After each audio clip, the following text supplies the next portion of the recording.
What's this? A letter for me. Thank you for joining me for another episode of Through the Mail Thursdays with Remember the Great Sports.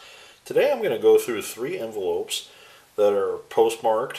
I believe one for a fact is a former NFL player because they put the return address on there.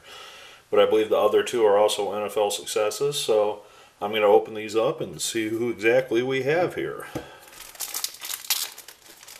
All right, the very first one is from former Notre Dame / Indianapolis Colt. Excuse me, I said that wrong. Baltimore Colt. I had to correct myself there. George Kunz on 1, 2, 3, and 4.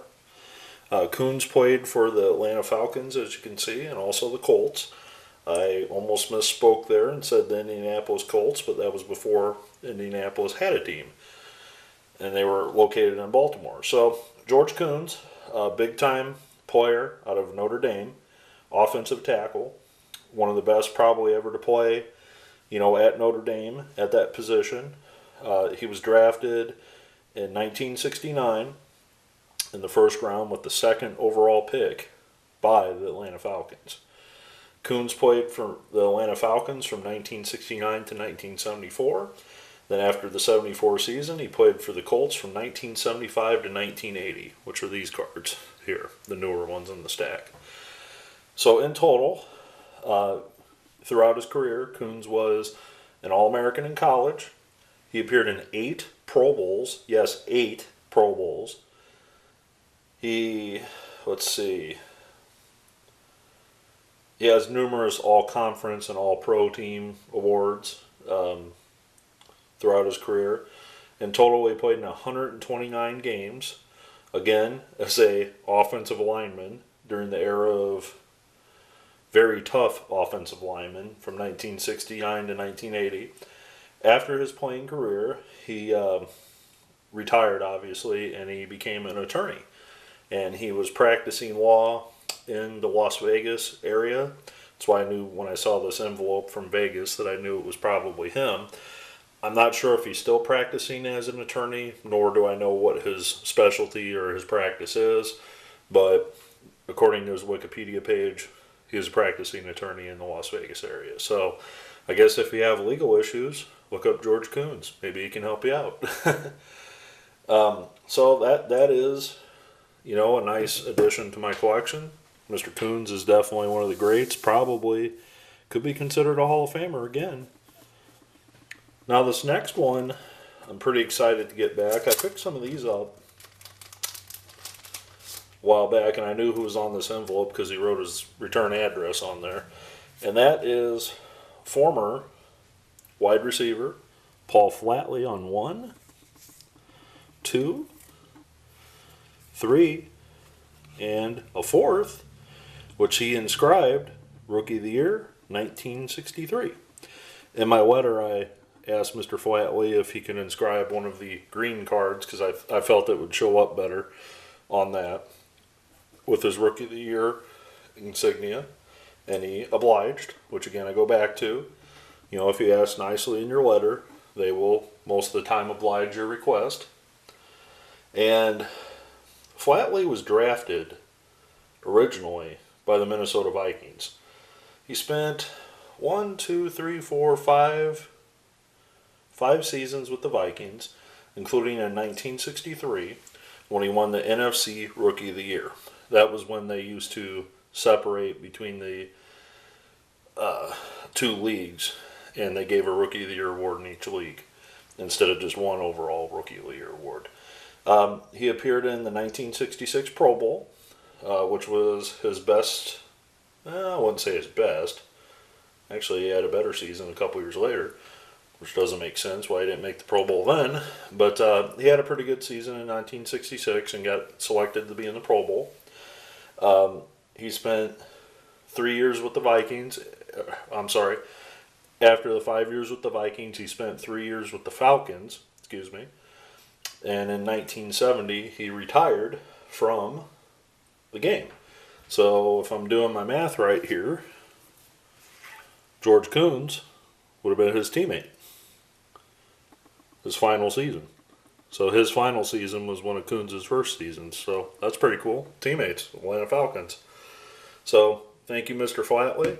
And again, I go back to, it just goes to prove, if you ask nicely, sometimes they inscribe nice little things about them because that shows that you actually have read about them and you have looked at them and their careers, and you're just not writing a standard, gee, give me your autograph. I don't know anything about you, but I want your autograph letter. So, thank you, Mr. Flatley. Now, this final one, this postmark from Denver, and it is indeed a success from a former Denver Bronco. Okay. Wrote a nice little letter in here too. And that is a success from Mr. Haven Moses on 1, 2, 3, the 4-player card. And this is a 4th card, and as you can see, you didn't sign the front, but I flipped it over and there it is on the back. Not sure why he did that, but nonetheless, it's still a success. Maybe he feels that it looks better on that than it does on the actual front of the card. I don't know. So, too bad he didn't sign both sides. That would have been better.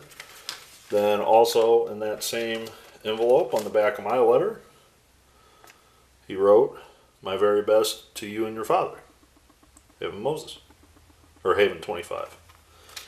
So, I mentioned to Haven that my father enjoyed watching him while he was playing. I was unfortunately not old enough to know who he was. He was already retired by the time I was born. So I mentioned my father in there, and that was very cool of him to mention my father in the return. So thank you, Mr. Moses. So who is Haven Moses? Okay. Haven played in both the AFL and the NFL. He was originally drafted by the Buffalo Bills, as you can see there. This might actually be a rookie card. Not positive on that. That could be his rookie. Not 100% sure on that, though. He appeared in 2 Pro Bowls, one with each team, one with the Bills and one with the Broncos. He only played for the the Bills for a couple seasons. He was there from 1968 to 1972. Then I guess he took his services to the Denver Broncos after that. I guess he figured it wasn't cold enough in Buffalo, he'd go try Denver out maybe. But with his second season in Denver, he also made the Pro Bowl. He is in the Broncos Ring of Fame, and according to his Wikipedia page, as of the 2017 season, so I'm probably guessing that this record wasn't broken, but he had the most yards per reception for a career for a Denver Bronco at 18 yards per reception. That's pretty impressive. He also had the most receiving touchdowns in a playoff game, which is 2. You'd think that would have been broken. So it tells you the history of the Denver Broncos receivers. That's all I got to say. In a playoff game, at least. And he holds the record for the most receiving touchdowns in a game in 1978. So, okay. After his playing career, he worked for Samsonite, which is, the luggage suitcase people. After Samsonite, he went and worked for Coors in Denver. So he had a lengthy career with Coors. And it says he also spent some time in the Archdiocese of Denver, which is, the Catholic Church, obviously. So he had a career in, the church after that. So Haven Moses, one of the greatest wide receivers ever to play the game. Definitely one of the greatest Denver Bronco wide receivers to ever play the game. 2-time Pro Bowler. Actually, all these guys were Pro Bowlers at one point in their careers, including Rookie of the Year here, Paul Flatley. So thank you, Mr. Moses. Thank you, Mr. Flatley. And thank you, Mr. Kunz, for signing cards for me. I really appreciate it. I hope you guys enjoyed another episode of Through the Mail Thursdays. These are some great football returns. If you get a chance to pick up some of these cards on the cheap, I definitely recommend it. I look forward to your comments below. Thanks.